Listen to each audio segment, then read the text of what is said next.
साथियों, आप सभी का इस प्लेटफॉर्म पर स्वागत है। यहाँ पर हम लोग जो है आगामी आरओ 2023 की प्रारंभिक परीक्षा के लिए प्रैक्टिस सेट लगा रहे हैं और इसी कड़ी में हम लोग जो है पीसीएस सिंप्लीफाइड जो कोचिंग संस्था है इनके द्वारा जो टेस्ट सीरीज कराई गई है इसी में से एक टेस्ट पेपर के इनके यहाँ पर हम लोग कंप्लीट करेंगे। तो इस टेस्ट पेपर के जो 70 प्रश्न है उनको पहले पार्ट में और शेष बचे हुए 70 प्रश्नों को हम लोग नेक्स्ट पार्ट में कवर करेंगे। चलिए प्रारंभ करते हैं। इसमें पहला प्रश्न है कि निम्न राजवंशों में सबसे पुराना राजवंश कौन सा था। तो देखिए, चार राजवंश है, चालुक्य, पल्लव, राष्ट्रकूट, सातवाहन। इनमें से जो है सबसे पुराना राजवंश कौन सा है, वो है सातवाहन, जो है सबसे पुराना राजवंश इसमें से रहा है। ठीक है, देखिए इस वंश के संस्थापक सिमुक सिमुक था और सिमुक का समय कुछ स्रोतों के अनुसार लगभग द्वितीय शताब्दी ईसा पूर्व माना जाता है और कुछ स्रोतों में से कंडो वंश के अंतिम शासक सुशर्मा का समकालीन माना जाता है, अर्थात ईसा पूर्व प्रथम शताब्दी। ठीक है, ईसा पूर्व प्रथम शताब्दी अर्थात 60 ईसा पूर्व। तो देखिए अगला प्रश्न है, निम्नलिखित शासकों में से किसके लिए एका ब्राह्मण प्रयुक्त हुआ है। एका ब्राह्मण किसके लिए प्रयुक्त हुआ, तो एका ब्राह्मण जो है सातवाहन शासक गौतमी पुत्र सातकर्णी के लिए, गौतमी पुत्र सातकर्णी के लिए। तो देखिए सातवाहन शासक गौतमी पुत्र सातकर्णी को उनकी मां गौतमी बल्लश्री के नासिक अभिलेख में एका ब्राह्मण कहा गया है, जिसका तात्पर्य अद्वितीय ब्राह्मण अथवा ब्राह्मणों का एकमात्र रक्षक। आगे बढ़ते हैं। अगला है, निम्न में से किस शासक ने सर्वप्रथम जजिया कर समाप्त किया था। तो इन चारों में से सबसे पहले जजिया कर किसने समाप्त किया था, कश्मीर के सुल्तान जैनुल आबोदीन ने, कश्मीर के सुल्तान जैनुल आबोदीन ने। ठीक है, इनका जो शासन काल था वहां पे कश्मीर पे 1420 से लेकर के 1420 से 1470 तक लगभग 50 सालों का यहां पर शासन रहा है। आगे बढ़ते हैं। निम्नलिखित कथनों को मिलाइए, यात्री और किस देश से संबंधित रहे, इन्हें हमें यहां पर सुमिलित करना है। तो देखिए अल बरूनी का संबंध कहां से है, उज्बेकिस्तान से है। अल बरूनी का संबंध जो है उज्बेकिस्तान से है, तो वन से मिला दीजिए। ठीक है, और वहीं इबन बतूता का संबंध जो है मोरक्को से है। इबन बतूता का संबंध जो है, जिन्होंने रहला नामक किताब लिखी है, इनका संबंध कहां से है, इनका संबंध मोरक्को से है, तो दो से मिला दीजिए। फ्रेंकोइश बर्नियर एक फ्रांसीसी थे, फ्रांस के थे, फ्रांसीसी एक डॉक्टर, राजनीतिक दार्शनिक और इतिहासकार रहे हैं, तो तीन से मिला दीजिए। अब्दुल रज्जाक समरकंदी जो है ये 15वीं शताब्दी में विजयनगर शहर आए हुए थे। ठीक है, और ये हेरात के थे, कहां के थे, हेरात के निवासी थे, तो चार से मिला दीजिए। 1 2 3 4 अर्थात सी ऑप्शन हो जाएगा। आगे बढ़ते हैं। निम्नलिखित में से किस एक ने भारत के लिए संविधान सभा के गठन का विचार दिया था। तो संविधान सभा के गठन का विचार जो है कैबिनेट मिशन योजना के तहत दिया गया था। देखिए कैबिनेट मिशन प्लान के अंतर्गत संविधान सभा का गठन किया गया था। भारत में कैबिनेट मिशन 24 मार्च 1946 को नई दिल्ली आया। इसमें ब्रिटिश कैबिनेट के 3 मंत्री Lord Pethick Lawrence, AB Alexander और सर स्टेफोर्ड क्रिप्स सम्मिलित थे। ठीक है, आगे बढ़ते हैं। अगला है, लाल कुर्ती आंदोलन के नेता कौन थे, खान अब्दुल गफ्फार खां थे।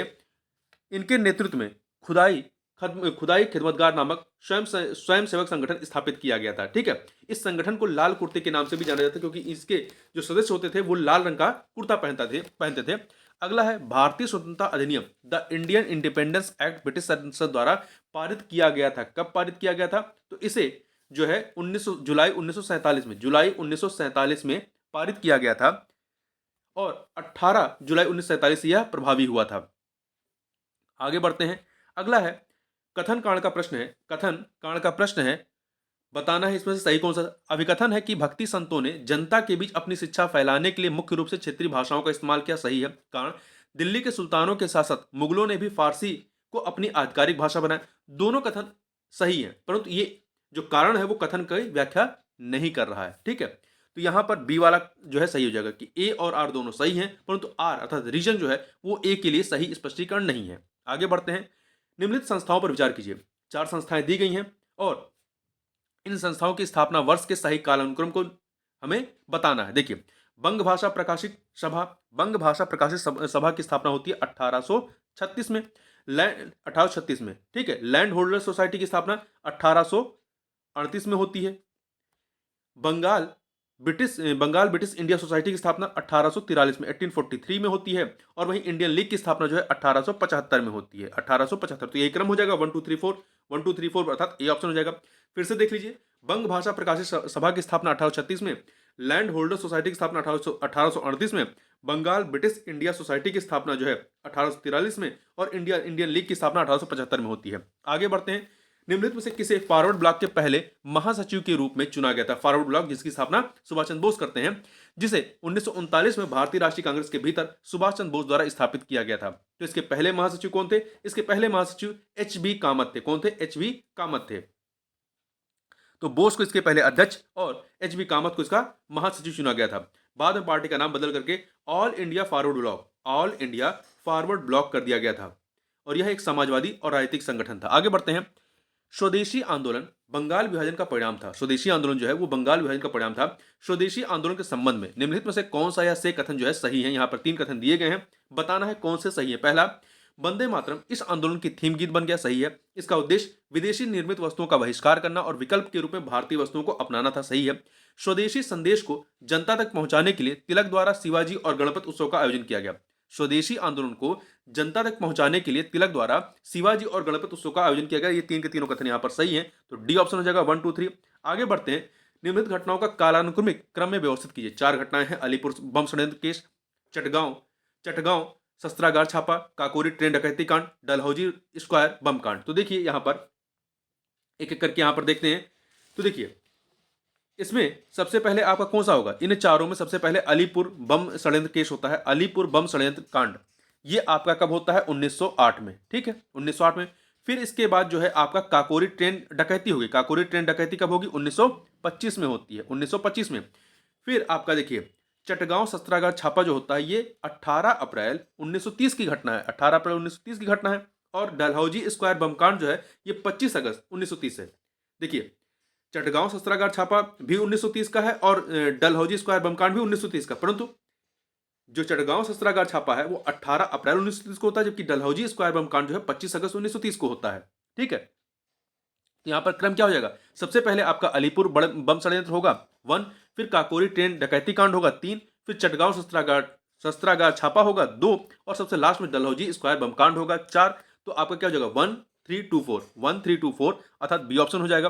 गोल गुंबज भारत के किस राज्य में स्थित है? गोल गुंबज जो है भारत के किस राज्य में स्थित है? तो देखिए ये कहां पर है? ये आपका कर्नाटक के बीजापुर जिला में, कर्नाटक के बीजापुर जिला में गोल गुंबज स्थित है। यह बीजापुर के आदिल शाही राजवंश के 7वें सुल्तान मोहम्मद आदिल शाह का मकबरा है। जो गोल गुंबज है ये मोहम्मद आदिल शाह का मकबरा है। गोल गुंबज का निर्माण मोहम्मद आदिल शाह ने 1656 में करवाया था। गोल गुंबद दुनिया का सबसे बड़ा गुंबद है। यह गहरे भूरे बेसाल्ट और सजावटी प्लास्टर वर्क से बना हुआ है, ठीक है। बीजापुर आदिल शाही राजवंश की राजधानी थी। आगे बढ़ते हैं। निम्नलिखित में से कौन सा या से सही सुमेलित है प्रसिद्ध कला और स्थल के बारे में? तो देखिए आपका कौन सा सही सुमेलित है ये बताना है। देखिए पट्टचित्रकला जो है, पट्टचित्रकला ये महाराष्ट्र का नहीं बल्कि उड़ीसा का है। ये उड़ीसा का है, ठीक है। इसके अतिरिक्त वर्ली कला जो है उड़ीसा का नहीं महाराष्ट्र का है। धांगका पेंटिंग जो है ये सिक्किम की है, ये सही है। ये जो धांगका पेंटिंग है सिक्किम में प्रसिद्ध एक तिब्बती लोक चित्रकला है। इस कला में सूती या रेशमी कपड़े पर बुद्ध के चित्र बनाए जाते हैं, ठीक है। तो तीसरा सही है। कलमकारी पेंटिंग जो है ये आपकी कहाँ की है? ये आंध्र प्रदेश के कृष्णा जिले के मछलीपट्टनम में बहुत लोकप्रिय है। तो ये आपका आंध्र प्रदेश की है, ना कि तमिलनाडु की है, ठीक है। तो यहां पर आपका केवल तीसरा वाला ही जो है वो सही है, थांगका पेंटिंग सिक्किम की। ध्यान रखिएगा पट्ट चित्रकला उड़ीसा की है, ठीक है। इस पेंटिंग में सुभद्रा, बलराम, भगवान जगन्नाथ, दशावतार और भगवान कृष्ण के जीवन संबंधित दृश्यों को जो है चित्रित किया जाता है। ये समृद्ध रूपरेखा लाल, पीले, गेरू, सफेद और काले रंगों के साथ प्रकट होते हैं। वहीं वर्ली कला जो कि महाराष्ट्र से संबंधित है, यह वर्ली की स्थानीय जनजातियों द्वारा बनाया जाता है और इन समूहों के सामाजिक और सांस्कृतिक जीवन के दृश्यों को दर्शाया जाता है। इस कला में चबाने वाली बांस की छड़ी को ब्रश के रूप में और चावल के पेस्ट और पानी के गोंद के मिश्रण को रंग के रूप में प्रयोग किया जाता है। ध्यान रखिएगा। आगे बढ़ते हैं। निम्नलिखित में से मगध साम्राज्य का कौन सा अधिकारी सही सुमेलित है? निम्नलिखित में से मगध साम्राज्य का कौन सा अधिकारी सही सुमेलित है? यहां पर 3 अधिकारियों के बारे में बात की गई है। तो देखिए यहां पर प्रादेशिक क्या थे? तो देखिए प्रादेशिक जो जिलों के प्रशासन का प्रभारी था वो प्रादेशिक होता था, ठीक है। तो यहां पर ये आपका गलत है, तो ये इसको यहां से मिले। राजू का क्या होता था? भूमि माप का ग्रामीण अधिकारी, तो इसको ऊपर वाले से मिला दीजिए। तो प्रादेशिक क्या है, जिले के प्रशासन का प्रभारी, जबकि राजुका भूमि माप के लिए ग्रामीण अधिकारी होता था। वहीं युक्ता युक्ता राज्य के राजस्व का प्रभारी अधीनस्थ अधिकारी होता था। ठीक है, तो इस प्रकार से केवल तीसरा वाला सही है, इसलिए सी ऑप्शन हो जाएगा। निम्नलिखित शासकों द्वारा भारत में शासन करने का सही कालानुक्रमिक क्रम क्या है? तो चार शासक हैं, शेरशाह सूरी, द्वितीय अकबर, तृतीय अलाउद्दीन खिलजी, इल्तुतमिश। तो इसमें से देखिए कौन सबसे पहले आएगा। सबसे पहले इसमें इल्तुतमिश आएगा। सबसे पहले इल्तुतमिश आएगा तो चार, फिर इसके बाद जो है अलाउद्दीन खिलजी आएगा, अलाउद्दीन खिलजी तीन आएगा, फिर इसके बाद आपका शेरशाह सूरी आएगा, शेरशाह सूरी, फिर अकबर, आपका अकबर, अकबर आएगा। ठीक है, यहाँ पे द्वितीय अकबर नहीं होना चाहिए, अकबर आएगा। ठीक है, तो यहाँ पे सेकंड हो जाएगा। तो 4-3-1-2, 4-3-1-2 बी ऑप्शन हो जाएगा। आगे बढ़ते हैं। भारत के वायसराय के रूप में किसके कार्यकाल के दौरान, भारत के वायसराय के रूप में किसके कार्यकाल के दौरान महान शहीद भगत सिंह, सुखदेव और राजगुरु को फांसी दी गई थी? तो इस समय कार्यकाल किसका था? लॉर्ड इरविन का था। लॉर्ड इरविन का कार्यकाल जो है 1926 से लेकर के 1931 तक रहता है, तो ये तक ये भारत का वायसराय था। ठीक है, और इसी के कार्यकाल में 25 मार्च 1931 को, 25 मार्च 1931 को जो है इन तीनों लोगों को लाहौर में फांसी दी गई थी।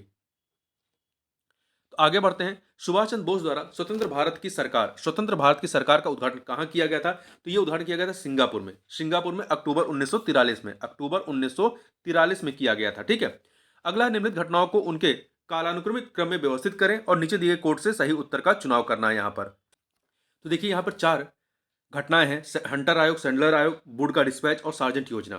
तो इनको क्रम से लगाना है। देखिए, हंटर कमीशन कब का है? हंटर कमीशन जो है या हंटर आयोग 1882 का है। सैंडलर कमीशन कब का है? ये 1917 का है। वुड डिस्पैच 1854 का है। और सार्जेंट योजना जो है 1944 की, 1944 की। तो देखिए, इसमें सबसे पहले क्या आएगा? इसमें सबसे पहले वुड का डिस्पैच आएगा, सी। ठीक है, इसके बाद जो है आपका हंटर कमीशन आएगा, ए। फिर आपका सैडलर आयोग आएगा, बी। और सबसे लास्ट में सार्जेंट योजना आएगा, डी। तो CABD अर्थात डी ऑप्शन हो जाएगा। आगे बढ़ते हैं। तमिलनाडु के निम्नलिखित त्योहारों में से किस त्योहार में सांड को वश में करने के लिए करने का खेल खेला जाता है? तो किस त्योहार में किया जाता है? तो ये पोंगल में होता है, पोंगल के खेल में। पोंगल तमिल समुदाय द्वारा मनाया जाने वाला एक उत्सव है। देखिए, ओणम केरल में होता है। ओणम जो है मुख्य रूप से केरल में होता है, जबकि ये आपका पोंगल ये तमिल समुदाय द्वारा मनाया जाने वाला एक फसल उत्सव है। जल्लीकट्टू तमिलनाडु में सांडों को वश में करने का खेल है, जो राज्य में मट्टू पोंगल के दिन पोंगल उत्सव के उपलक्ष्य में खेला जाता है। आगे बढ़ते हैं। नीशी, आपतानी और बोकर, नीशी, आपतानी और बोकर जैसी भाषाएं व्यापक रूप से बोली जाती हैं। कहां पर? तो ये अरुणाचल प्रदेश में, अरुणाचल प्रदेश में बोली जाने वाली ये लोकल भाषाएं हैं। भारत का सबसे बड़ा मठ त्वांग मठ स्थित है कहां पर? तो ये जो है अरुणाचल प्रदेश में। कहां पर है? अरुणाचल प्रदेश में स्थित है। आगे बढ़ते हैं। अगला है, निम्नलिखित में से कौन सा या से सही सुमेलित है? तो देखिए, कौन सा या से सही सुमेलित है ये हमें बताना। अनुच्छेद 100 का संबंध किससे है? ये देखिए, ये कोरम सम्मिलित नहीं है। 100 में सदनों में मतदान, रिक्तियों और कोरम के बावजूद कार्य करने की सदनों की शक्ति का उल्लेख किया गया है। ठीक है, तो यहां पर आपका नहीं, यहां पर ये कोरम सही है। अनुच्छेद 100 जो है कोरम सम्मिलित। अनुच्छेद 368, अनुच्छेद 368 जो है ये संवैधानिक संशोधन संबंधित है, संवैधानिक संशोधन से। ठीक है, तो संविधान में संशोधन करने की संसद की शक्ति और उसके बाद की प्रक्रिया बताया गया 368 में। वहीं अनुच्छेद 124 धन विधेयक से संबंधित नहीं बल्कि सुप्रीम कोर्ट संबंधित है। और 226 जो है 226 में क्या कहा गया कि कोई व्यक्ति मौलिक अधिकारों के उल्लंघन के मामले में उच्च न्यायालय में अपील कर सकता है, ये चीज इसमें कही गई। जबकि धन विधेयक किस में है? 110 में, आर्टिकल 110 में है। और 124 में क्या है? इसमें सर्वोच्च न्यायालय की स्थापना और गठन का उल्लेख किया गया है। तो तीसरा और चौथा गलत है, पहला और दूसरा सही है, इसलिए सी ऑप्शन हो जाएगा। फिर से दो सूचियां दी गई हैं, इन्हें हमें सुमेलित करना है। देखिए, संविधान का भाग 15, संविधान का भाग 15 किस संबंधित है? निर्वाचन से संबंधित है, निर्वाचन 4 से मिला दीजिए। संविधान का भाग 16, संविधान का भाग 16 जो है कुछ वर्गों के संबंध में विशेष उपबंध, 3 से मिला दीजिए। संविधान का भाग 17 ये राजभाषा से संबंधित है, राजभाषा से 2 से मिलाइए। संविधान का भाग 18 ये आपात उपबंध से संबंधित है, तो 1 से मिला दीजिए। तो आपका क्या हो जाएगा? 4, 3, 2, 1 अर्थात बी ऑप्शन हो जाएगा। अगला है, निम्नलिखित विकल्पों को कालानुक्रमिक क्रम में व्यवस्थित करें। 4 चीजें हैं। मिनर्वा मिल्स मामला, 44वां संविधान संशोधन अधिनियम, केशवानंद भारती मामला, प्रस्तावना में संशोधन। तो देखिए, इसमें मिनर्वा मिल केस जो है वो आपको 1980 का है, 1980 का है। 44वां संविधान संशोधन ये 1978 का मामला है। केशवानंद भारती मामला 1973 का है, 1973 का है। जबकि प्रस्तावना में संशोधन 1976 में होता है 42वें संविधान संशोधन के माध्यम से। तो इसमें क्रम लगाइए, सबसे पहले क्या आएगा, सबसे पहले केशवानंद भारतीवाद आएगा, सबसे पहले केशवानंद भारतीवाद आएगा, फिर प्रस्तावना में संशोधन आएगा, फिर इसके बाद जो है आपका 44वां संविधान संशोधन अधिनियम आएगा, तो 2 फिर मिनर्वा मिल्स मामला आएगा 1, तो 3421 3421 अर्थात डी ऑप्शन हो जाएगा। आगे बढ़ते हैं, भारतीय संविधान का कौन सा भाग संविधान की आत्मा कहलाता है, तो किसे कहते हैं, तो भारतीय संविधान की उद्देशिका को, भारतीय संविधान की उद्देशिका को जो है संविधान की आत्मा कहा जाता है। ठीक है, कि मुंशी ने इसे राजनीतिक जनपत्री पॉलिटिकल होरोस्कोप कहा है, और सुभाष कश्यप ने कहा कि संविधान शरीर है तो प्रस्तावना उसकी आत्मा है। ठीक है, और प्रस्तावना आधारशिला है तो संविधान उस पर खड़ी अट्टालिका है। जबकि डॉक्टर बी.आर. अम्बेडकर ने संवैधानिक उपचारों के अधिकार, जो कि आर्टिकल 32 में है, के अधिकार को संविधान की आत्मा कहा है। ठीक है, यदि अम्बेडकर के संदर्भ में पूछा जाएगा तो यहाँ पे डी उत्तर जो है सही हो जाएगा। आगे बढ़ते हैं, निम्न राज्यों के निर्माण का सही आरोही क्रम, मतलब शुरू से लेकर अंत तक छोटे से बड़े के क्रम में चलना है। ठीक है, जो सबसे पहले हुआ है उसको, फिर उसके बाद वाले को।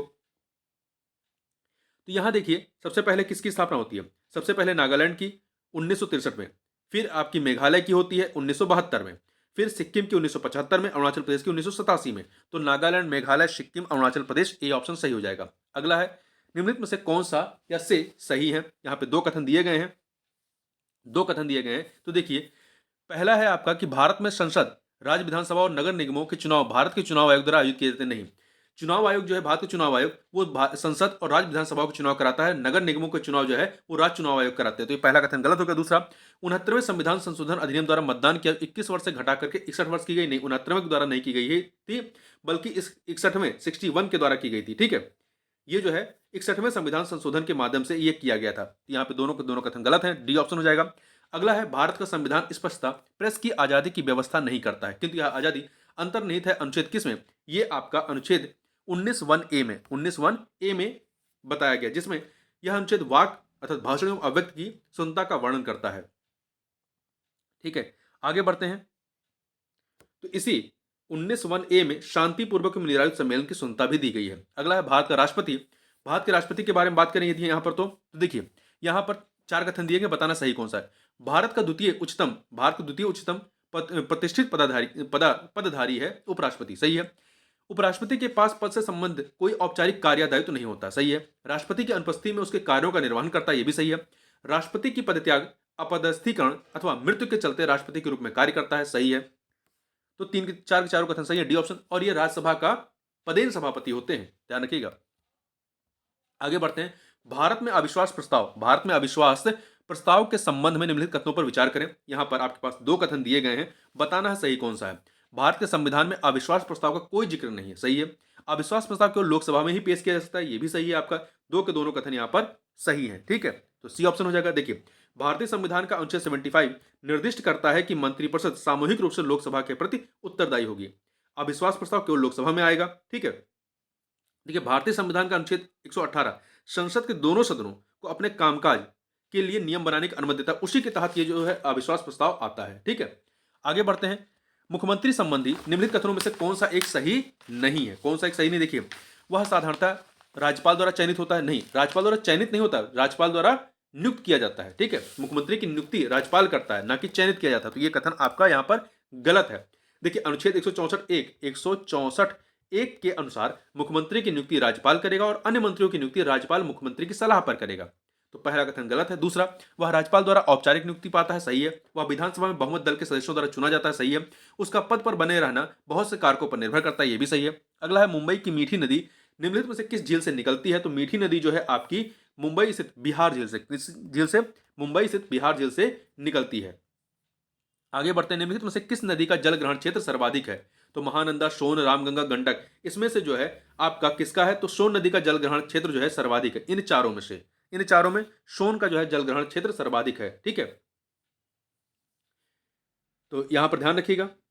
आगे बढ़ते हैं, देखिए, सोन के बाद आपका गंडक का है, गंडक के बाद आपका रामगंगा है और फिर आपका महानंदा है। भारत में मानसून की उत्पत्ति निम्नलिखित पवनों में से किसके द्वारा होती है। तो मानसून की उत्पत्ति किसके द्वारा होती है, तो ये जो है ये आपका दक्षिण पश्चिम पवन के द्वारा, ठीक है, यही मानसूनी इसी से मानसून हमारे देश में आता है, ध्यान रखिएगा। आगे बढ़ते हैं 36 नंबर क्वेश्चन।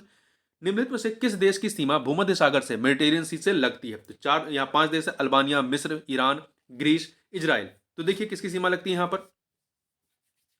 यहाँ पर आपके, एक सेकेंड, अल्बानिया की सीमा लगती है। आप मैप में देखेंगे तो अल्बानिया है, मिस्र है, ईरान की सीमा नहीं लगती है, ग्रीस की लगती है, इजराइल की लगती है। ठीक है, इन पांचों में ईरान को छोड़कर के बाकी चारों की लगती है। तो 1 2 1 2 4 5 सी ऑप्शन हो जाएगा।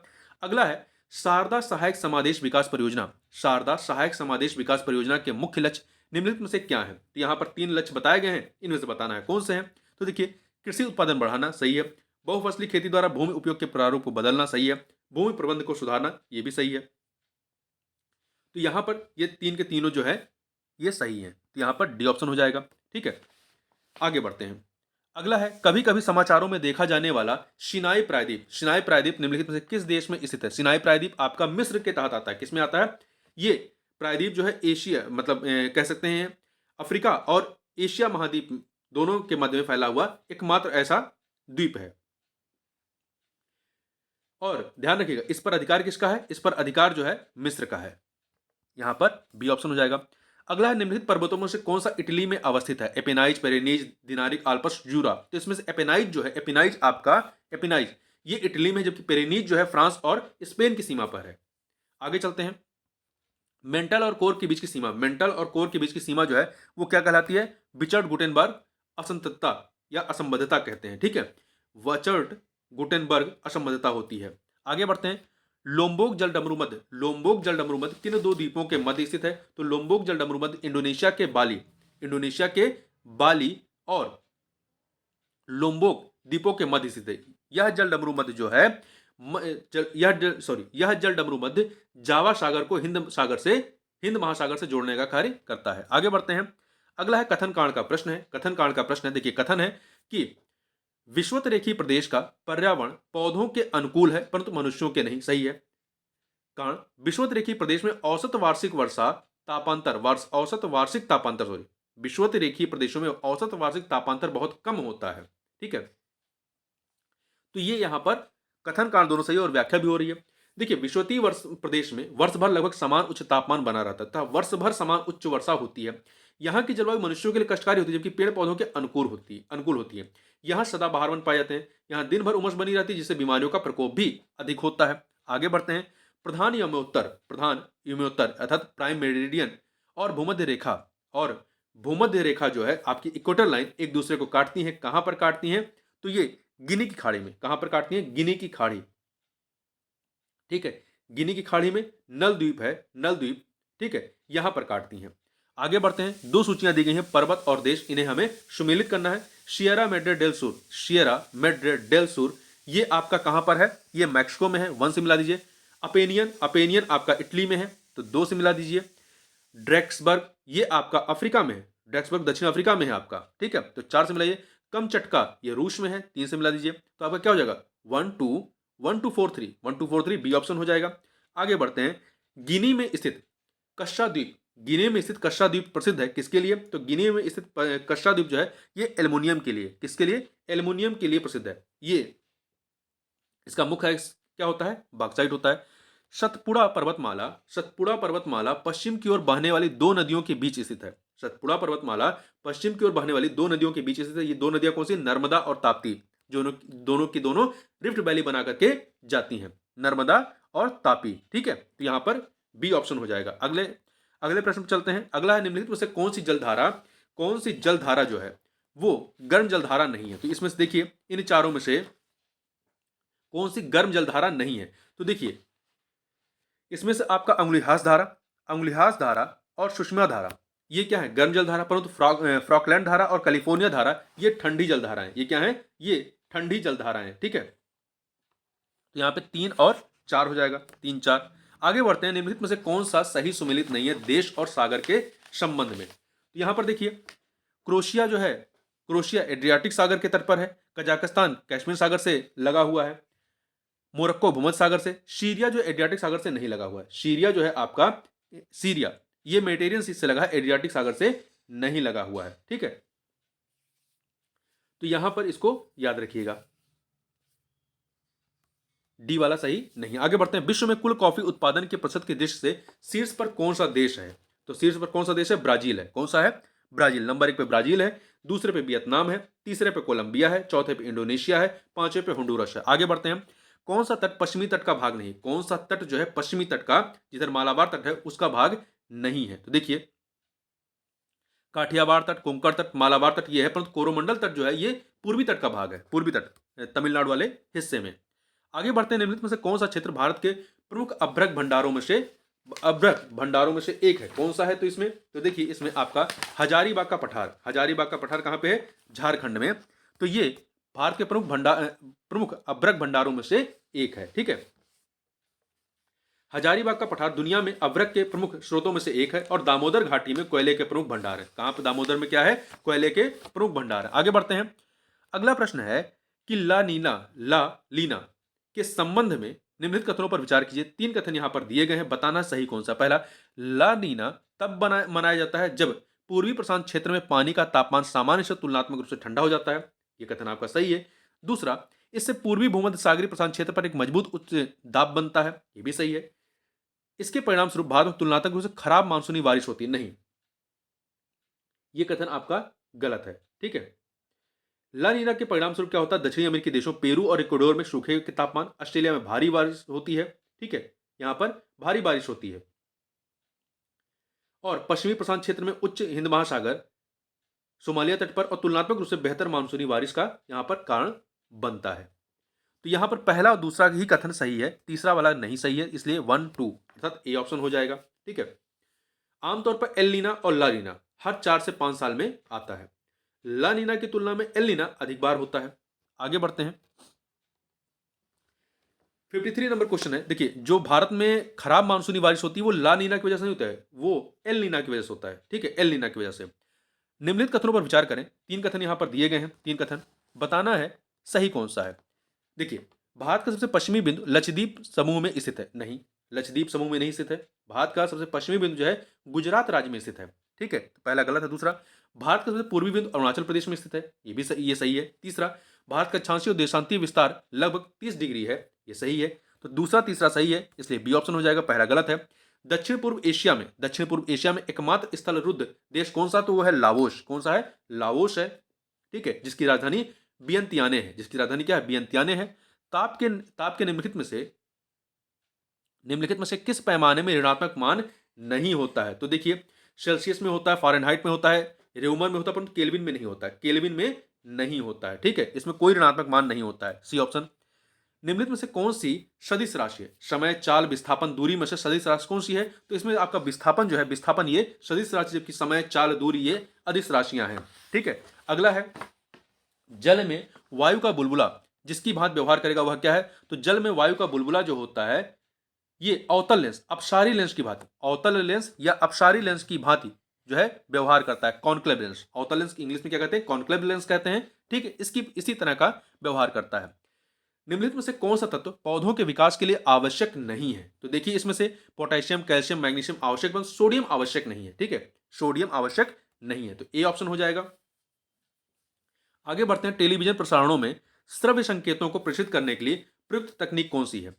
श्रव्य संकेतों को, श्रव्य जो सुनते हैं, श्रव्य संकेतों को प्रेषित करने के लिए प्रयुक्त तकनीक कौन सी है? तो यह है आवृत्ति आरोपण। आवृत्ति आरोपण अर्थात फ्रीक्वेंसी मॉड्यूलेशन है। क्या है? फ्रीक्वेंसी मॉड्यूलेशन है। देखिए, एनालॉग टेलीविजन प्रसारण में वीडियो संकेतों को प्रसारित करने के लिए, यदि वीडियो संकेत प्रसारित करना है तो उसके लिए आयाम मॉड्यूलन होता है। आयाम मॉड्यूलन अर्थात आपका क्या हो जाएगा? एम्पलीट्यूड मॉड्यूलेशन हो जाएगा। ठीक है, वो आपका एम्पलीट्यूड मॉड्यूलेशन होता है। परंतु यदि जो श्रव्य है, सुनने वाला जो चीज है, उसके लिए फ्रीक्वेंसी मॉड्यूलेशन या आवृत्ति आरोपण का इस्तेमाल करते हैं। ठीक है, आगे चलते हैं। 2 सूचियां दी गई हैं, इन्हें हमें सुमेलित करना है। तो देखिए, इसको यहां पे सुमेलित करना है। तो जर्मन सिल्वर में क्या होता है? जर्मन सिल्वर में निकल होता है। निकल, जर्मन सिल्वर या निकल सिल्वर, इसे निकल सिल्वर भी कहते हैं। इसमें तांबा होता है, जस्ता होता है, निकल होता है। तो यहां पर 2 से मिला दीजिए। शोल्डर में क्या होता है?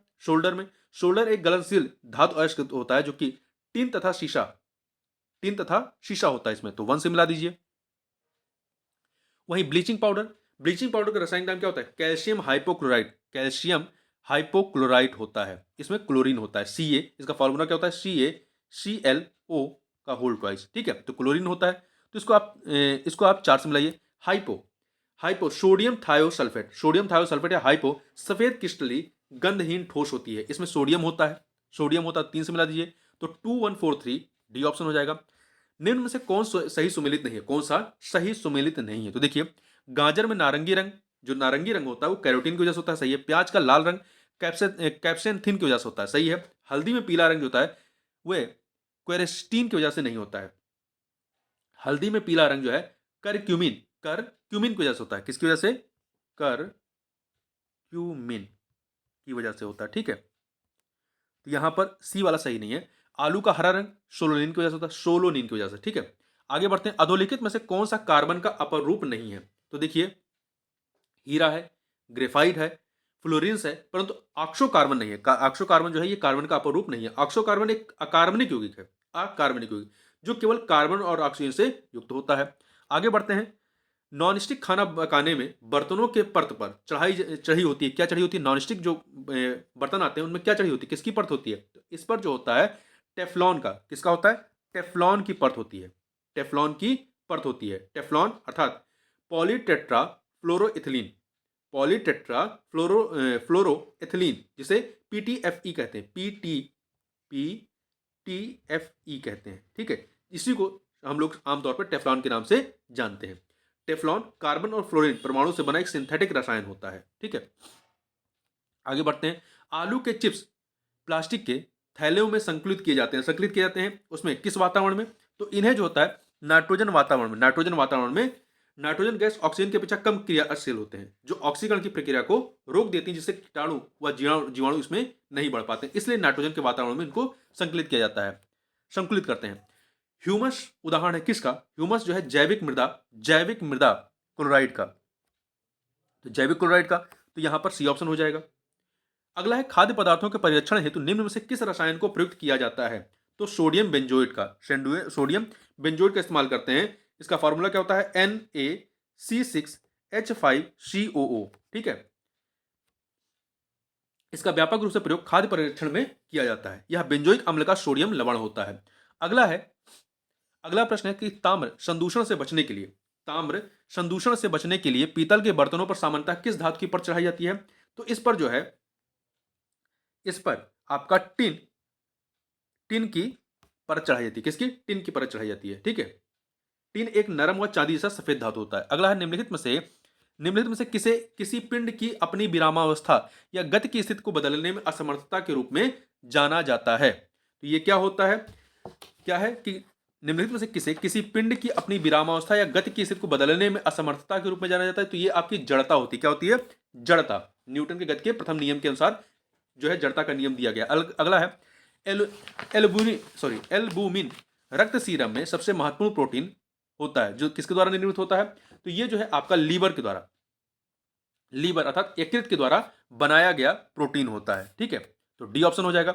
अगला है, निम्नलिखित कथनों पर विचार कीजिए। यहां पर 2 कथन दिए गए हैं, बताना सही कौन सा है। पहला है, कैफीन कॉफी का एक घटक है लेकिन चाय में नहीं पाया जाता है। यह कथन आपका गलत है। कैफीन जो होता है चाय और कॉफी दोनों का मुख्य घटक होता है, सक्रिय घटक होता है, इसलिए पहला गलत है। दूसरा, एस्कार्बिक एसिड को आहार में साइट्रिक एसिड से बदला जा सकता है। एस्कार्बिक एसिड को आहार में साइट्रिक एसिड से बदला जा सकता है, यह कथन आपका सही है, ठीक है। देखिए, एस्कार्बिक एसिड एक पानी में घुलनशील विटामिन होता है जो कई खाद्य पदार्थों में पाया जाता है, जैसे फल और सब्जियां। यह एक शक्तिशाली और एक एंटीऑक्सीडेंट होता है और त्वचा के स्वास्थ्य और प्रतिरक्षा कार्यों पर इसका सकारात्मक प्रभाव होता है।